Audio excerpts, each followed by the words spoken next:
And hello and welcome to another edition of the Kent Holste podcast.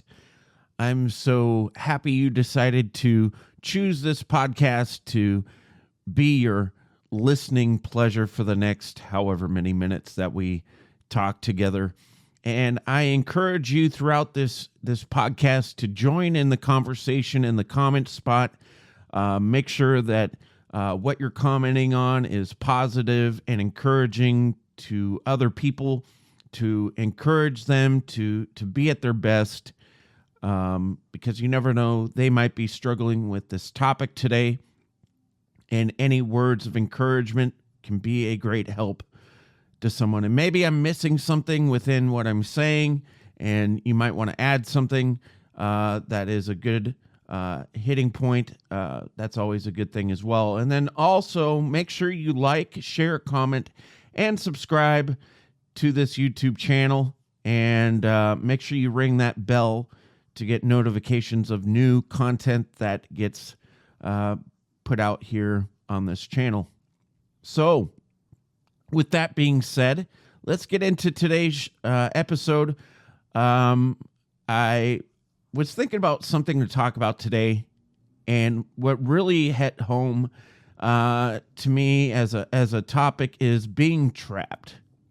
Now, being trapped, it could be various different situations, and I think more of being trapped 9 times out of 10 is in a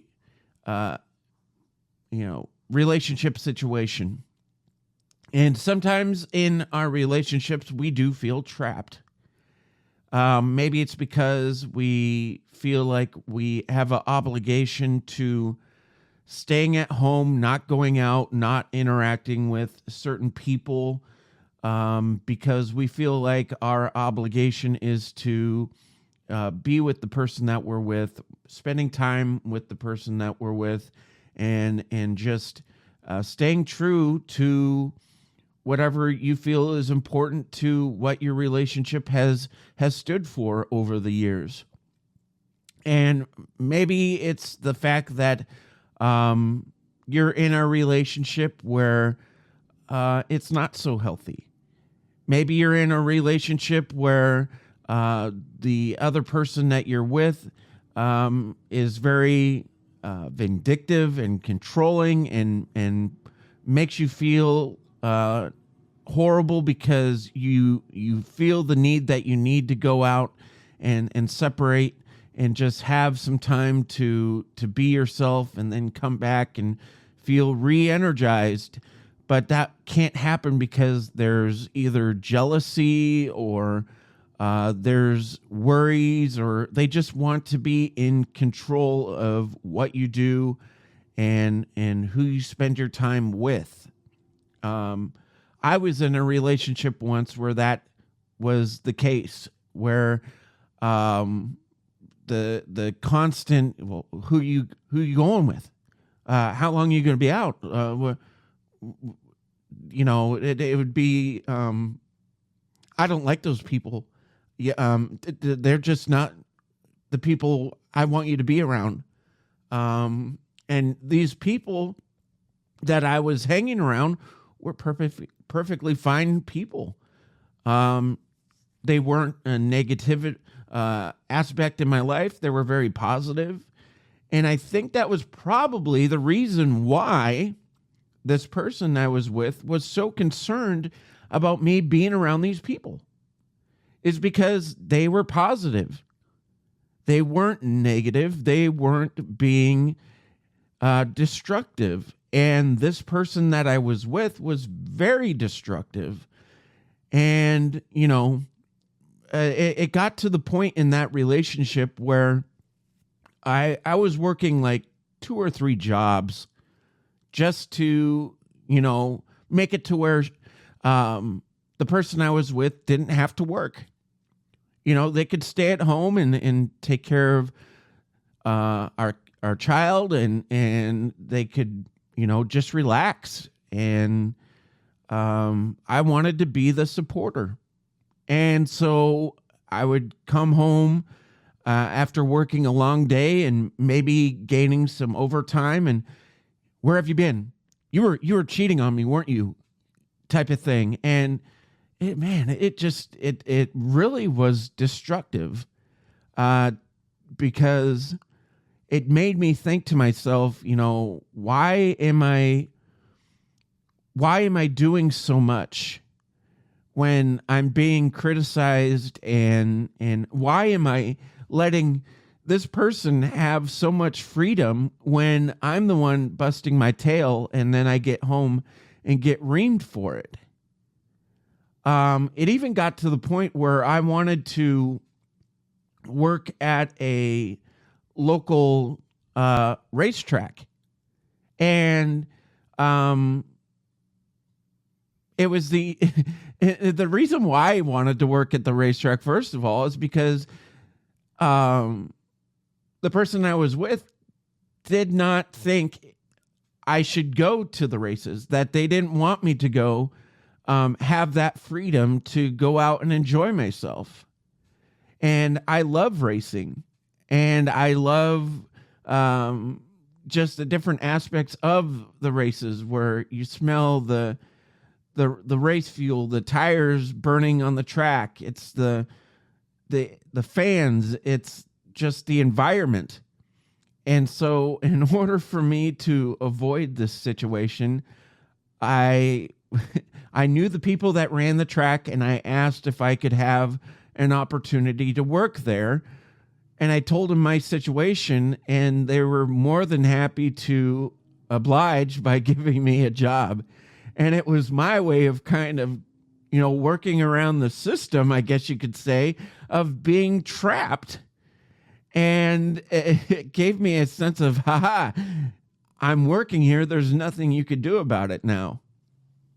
And so it was crazy. It was absolutely crazy.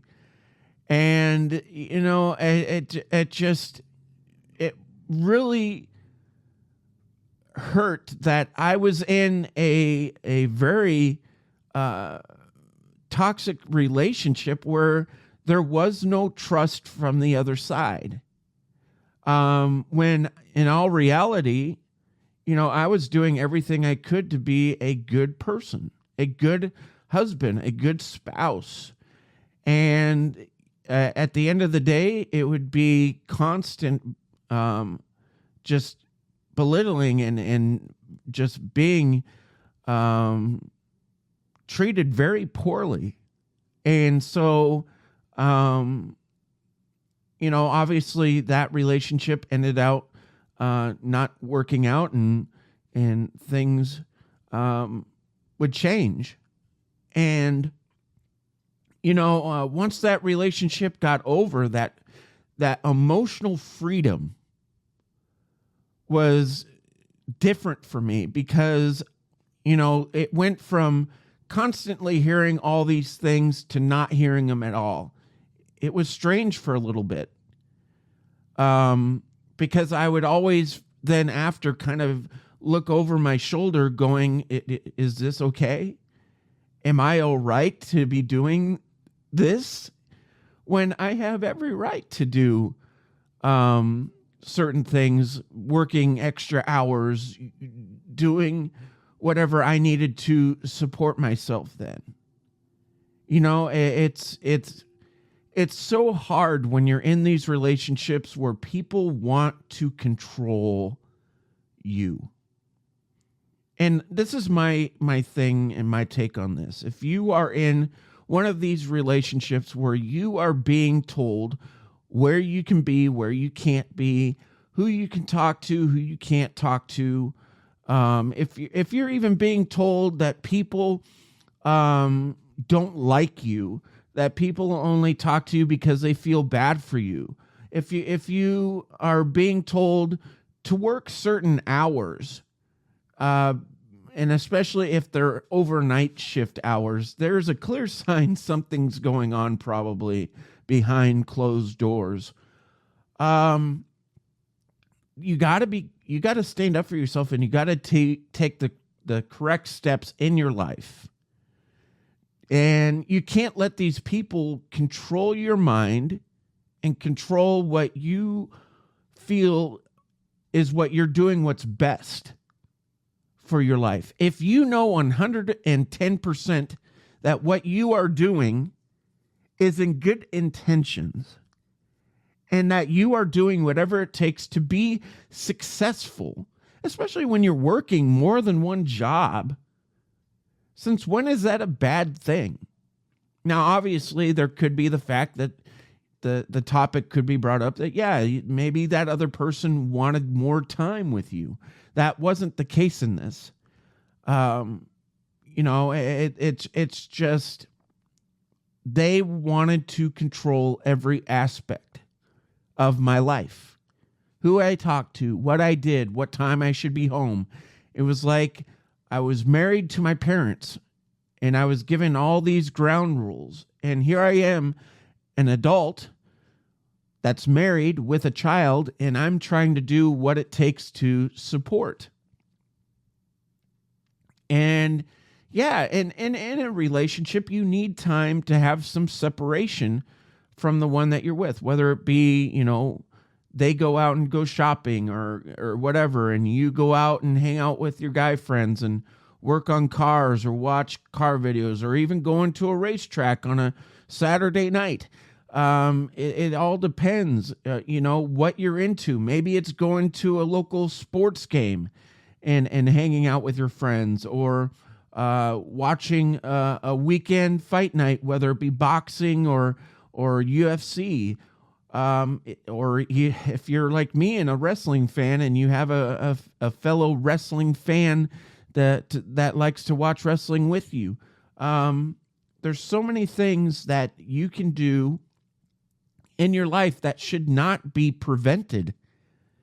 And if you're being prevented, those are the situations you need to get out of, and you need to get out of them fast, because of the fact that it's not healthy for you.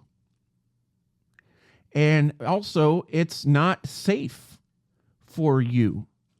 Obviously, if these people are going to the lengths of trying to do whatever it takes to control you and to make your life miserable, and in some cases are trying to get you fired from your job because they don't like that you're out longer than what they feel you should be, that isn't right.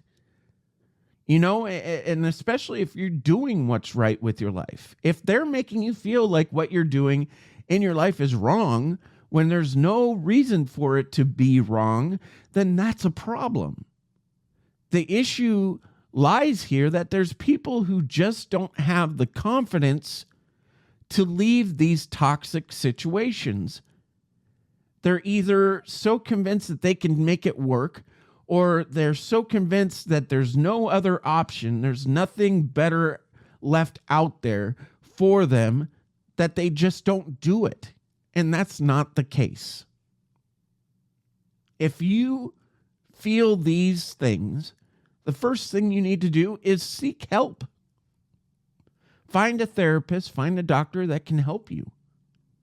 Maybe it's if you're a female, or I don't know if they have this for males, but maybe it's time, if you feel unsafe with this person because they're threatening your safety, that you go to a safe place, a safe house, to get away, to be around people who can rebuild your confidence, rebuild the ability in your mind to know that you can stand up for yourself and that you can do whatever you can to live a successful and healthy life.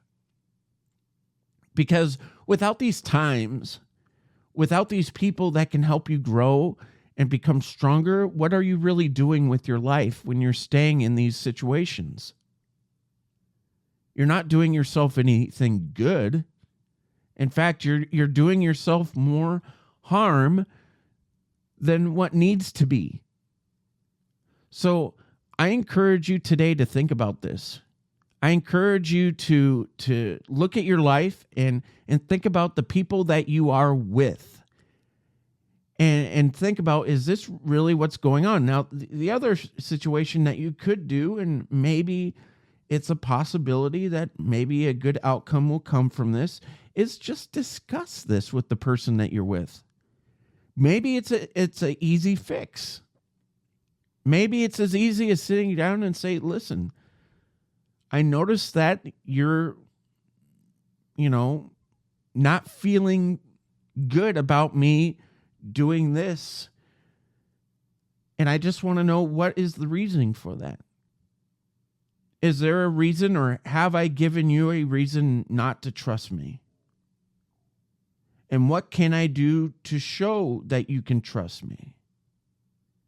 There's certain things that you can do to make things better. Maybe it is the fact of suggesting that you do couples therapy. Maybe it's time that you sit down together with a pastor or someone that can be a middleman, that isn't going to be biased between the both of you, and give you a fair,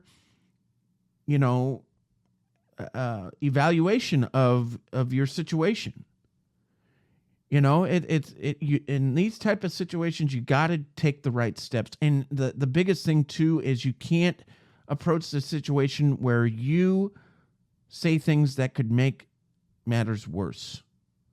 You gotta approach things very gently, especially when it comes to asking these questions, because sometimes you just don't know how they're going to react. And if you really know this person, you probably know the answer whether you should approach it or not. Because sometimes with certain people, it can trigger them and it can just make all heck break loose. Like an atomic bomb blowing up right in front of you. Trust me, I've been in that position where no matter what you say, no matter what you do, nothing is going to change the outcome of what's going on. The only thing you can really do is try to get out of that situation. It's not about escaping. It's about leaving a situation that is not good for you or the other person. And the biggest thing that I've always heard when it comes to situation about unhealthy relationships is you have to love yourself first before you can love somebody else. And I can agree with that in some points, and I sometimes disagree with it, because every situation is different. Sometimes you do need to feel that love and that compassion to feel confident with your life. Sometimes you absolutely 100% do need to feel that you need to love yourself before somebody else can love you. But regardless of the situation, you have to feel confident. You have to believe that no matter what happens in your life, you cannot let people control your happiness. You cannot let someone decide for you what makes you happy. If you are having people tell you how you should be happy and how you should live your life and how you should work and what time you should be home and who you should be friends with and who you can't be friends with and what events you can go to and what events you can't go to, or any of this stuff, you're not with the right person. And the biggest thing is, if you know you're with someone who won't let you walk away when there needs to be some sort of calm down period, then you know you're with the wrong person, because the right person will let you walk away, calm down, reapproach the situation later, and talk about it in a peaceful manner. The people who don't give you that time and that courtesy to regain your composure so both of you can come back when you're more calm and relaxed and approach things in a different, better way, then, if they don't let you do that, it's not good. It's not healthy. If they do let you do that, that's the best case scenario for you. So if you're feeling trapped in your relationships, this is the time to see what you can do to better it. Don't just live your life being miserable and think to yourself that things are not possible to change, because they can change. Whether it be being with that person and working it out, or leaving that person and being more happy with yourself. Most importantly, today, I want you to talk about this.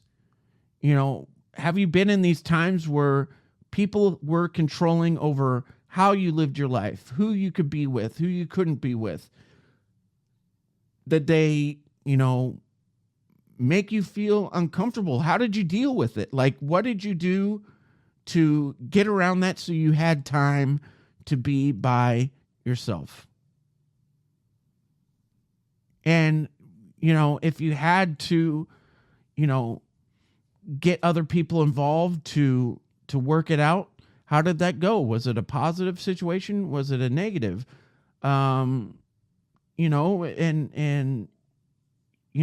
Just explain this. And again, this is not a time to bash, to be angry, to name call people out. We don't need any of that. This is a time to inspire people to be at their best. Now, I want to make it clear to you, just like I do on any other podcast, I'm not perfect. I've made my mistakes in my life too. And if in any way, shape, or form I have done anything to hurt someone in these type of forms or whatever, and I didn't notice it, or maybe I did do it and I just haven't acknowledged it, I'm sorry. And I don't want people to have that feeling that I was doing anything like that on purpose, because, it's not my choice what people do, what they say, who they hang out with, who they can't hang out with. I've never once said any of that. I've let people have their space when they want to go out and hang out with family, friends. I've never been one to block people from that. That's just not who I am. But if I have done that and I haven't noticed it, I'm sorry. I really am. And so, I'm not perfect. I really am. I'm a sinful human being, just like any other person in this world. None of us are perfect. We all make our mistakes. We all do things that we later in life regret, because we see the damage and the hurt that it's done. And we just wish that, eventually in our life, we wish, sometimes we do, sometimes we don't. But I myself feel at this point in my life that a lot of the things that I've done, I feel horrible for, because people didn't deserve it. And so I hope you yourself can eventually do that too. Maybe it's time that you close some open doors and make people know that, you're sorry, and just maybe write a simple letter. Maybe it's getting on Facebook or social media and write a private message to these people. I know I don't want to leave this earth with a bad rep. I really don't. And so I hope you guys feel that same way too. But anyways, let's be a community here. Let's help inspire other people to be at their best, to regain their confidence, to believe in themselves. And most of all, I really hope that people today think and be positive. And I believe in you guys. Don't you think you should too? And if you see someone who has served our country, whether it be police, military, fire, or even the hardworking people within our medical facilities. I hope you give them appreciation by giving them a fist bump, an elbow, a high five, slap them some skin. Let them know how much you appreciate them. You never know how much they might appreciate that one random act of kindness. So do it today. And until the next time we talk, be kind to one another, and God bless.